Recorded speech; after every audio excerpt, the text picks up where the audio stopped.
Number 1 आज गोटे घूर्णिझड़ दक्षिण पूर्व बांग्लादेश और निकटस्थ अंचल सृष्टि होईछि। एहार प्रभाव रे गोटे लघुचाप क्षेत्र आसंता 4 तारिख पाखापाखि उत्तर बंगोपसागर निकटस्थ पश्चिमबंग और ओडिशा उपकूल सृष्टि हेबार संभावना रही। तेज बात्या नहीं कौन आकलन कर आईएमडी महानिर्देशक मृत्युंजय महापात्र कहते। बुलेटिन अनुसार आसंता काली अर्थात गुरुवार बालेश्वर भद्रक केन्द्रापड़ा जाजपुर कटक जगतसिंहपुर खोर्धा पुरी नयागढ़ कंधमाल गंजाम गजपति रायगड़ा कलाहांडी नुआपड़ा नवरंगपुर कोरापुट और मालकानगिरी जिले में घड़घड़ी सह वज्रपात हेबार संभावना रही। सेथिपाई येलो वार्निंग जारी कर शुक्रवार मयूरभंज बालेश्वर भद्रक केन्द्रापड़ा जाजपुर कटक जगतसिंहपुर ढेंकानाल अनुगुल और केउंझर जिले में घड़घड़ी सह वज्रपात हेबार संभावना रही।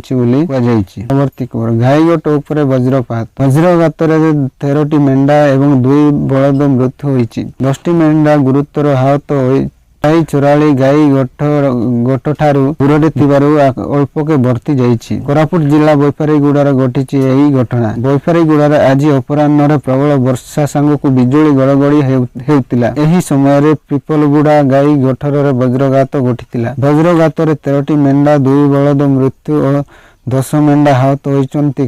खबर पाई बैपारीगुड़ा गोष्ठी उन्नयन अधिकारी भास्कर चंद्र साहू घटनास्थल में पहुंची मेंढा और बलद मालिकों को भेटिथिले। सरकारी नियम अनुसार मृत गृहपालित पशुओं मालिकों को क्षतिपूरण देवा लगी दाबी करचंती। प्रवर्ती खबर बदलिला नवम और 10म श्रेणी छात्र छात्री यूनिफॉर्म। हाईस्कूल पिला यूनिफॉर्म को नहीं राज्य सरकार एक बड़ निष्पत्ति नहीं। नवम और 10म श्रेणी छात्र छात्री स्कूल यूनिफॉर्म रंग बदली फल एणिकी छात्र छात्री मैंने सबुज रंग बदल बादामी रंग पिंधिबे। मुख्यमंत्री छात्र छात्री परिधान योजना एही रंग परिदर्शन करने को नहीं निष्पत्ति निया जाइछि। समस्त सरकार और बेसरकार अनुदान प्राप्त स्कूल को छात्र छात्री नुआ बादामी रंगर यूनिफॉर्म परिधान करेंगे। राज्य सरकार तरफ एही समस्त स्कूल को यूनिफॉर्म जोगाई दिया। एने स्कूल गणशिक्षा विभाग माध्यमिक शिक्षा निर्देशालय को चिठी लिखा जाइछि। सूचना योग्य जे एहा पूर्व गत वर्ष स्कूल यूनिफॉर्म को नहीं मध्य सरकार निष्पत्ति नहीं। समस्त सरकार और अनुदान प्राप्त हाईस्कूल नवम एवं 10म श्रेणी छात्र छात्री यूनिफॉर्म रंग धला और घननील रही बेले छात्र छात्री माने हंटर ग्रीन रंगर पोशाक परिधान नहीं निष्पत्ति नहीं। पुओ पिलांको पाई फुल पैंट और शर्ट रही बेले झीओं चूड़ीदार पंजाबी सह जैकेट पोशाक रही।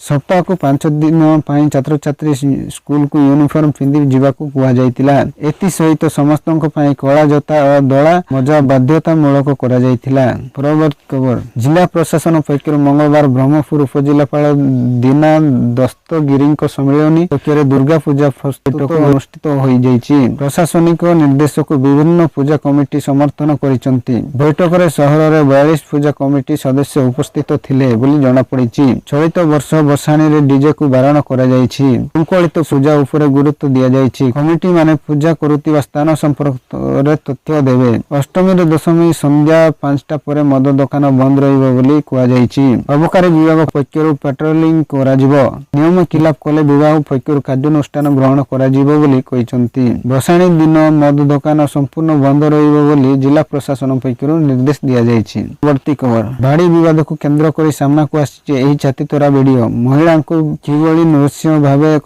मरणात्मक आक्रमण समस्त उपस्थिति रे एभली आक्रमण होथिले ही केही महिला को अटकाइबा को चेष्टा करुनथिबार स्पष्ट हेउछि। महिला को छुट्टी घोषारी माड़ मारी सहित रसी बांधी आक्रमण कर खाली सेतिक नुहे महिला को पानी माड़ करने सहित छुट्टी को घोषाड़ी नि जाउथिबा दृश्य सभ्य समाज पाई लज्जाजनक। सबुठार विडंबना एथे सब घटनार वीडियो ए मोबाइल से मोबाइल को घूरी बुलुतिले मध्य हिजानपुर पुलिस केवल नाम को मात्र एथला रोकी निजर काम सारी देइछि। सेपटे महिला जनक न्याय पाइबा पाई थाना अधिकारी ठारू आरंभ करी एसीपी जिलापाल एवं पुलिस डीजी कार्यालय पर्यंत जाई मध्य वंचित होइतिबा नै अभियोग करिसंती। परवर्ती खबर साड़ी टाणी अंगनवाड़ी कर्मी और सहायिका को गां दांड रे निस्तुर माड़। अभियोग अनुसार धीरेन सेठी झील अंगनवाड़ी को जाइथिले। पाठ पढ़ा सरिबा परे ସହାୟିକା ଝିଅକୁ ଛାଡ଼ିବାକୁ ଧୀରେନଙ୍କ ଘରକୁ ଯାଇଥିଲେ। କାହିଁକି ଛାଡ଼ିବାର ବିଳମ୍ବ ହେଲା କହି ସହାୟିକା ସହ ଚୁକ୍ତି କରିଥିଲେ ଧୀରେନ। ଅଙ୍ଗନବାଡି କର୍ମୀ ଘଟଣାସ୍ଥଳରେ ପହଞ୍ଚି ବୁଝାସୁଝା କରିଥିଲେ ବି ଧୀରେନ, ତାଙ୍କ ସ୍ତ୍ରୀ ସୁନିତା ଏବଂ ମା ଜାହ୍ନବୀ ଉଭୟ ଅଙ୍ଗନବାଡି କର୍ମୀ ଓ ସହାୟିକାକୁ ଗାଳି ଗୁଲଜ କରିବା ସହ ମାଡ଼ ମାରିଥିଲେ। ଏନେଇ ଅଙ୍ଗନବାଡି କର୍ମୀ ଓ ସହାୟିକା ବଗିଆପଡା ପାଣ୍ଠିର ଦ୍ୱାରସ୍ଥ ହୋଇଥିଲେ ବି ପୋଲିସ ଫେରାଇ ଦେଇଥିଲେ। ଫଳରେ ଉଭୟ ବୌଦ୍ଧ ଆଦର୍ଶ ଥାନାରେ ଅଭିଯୋଗ କରିଛନ୍ତି ବୋଲି ଜଣାପଡ଼ିଛି।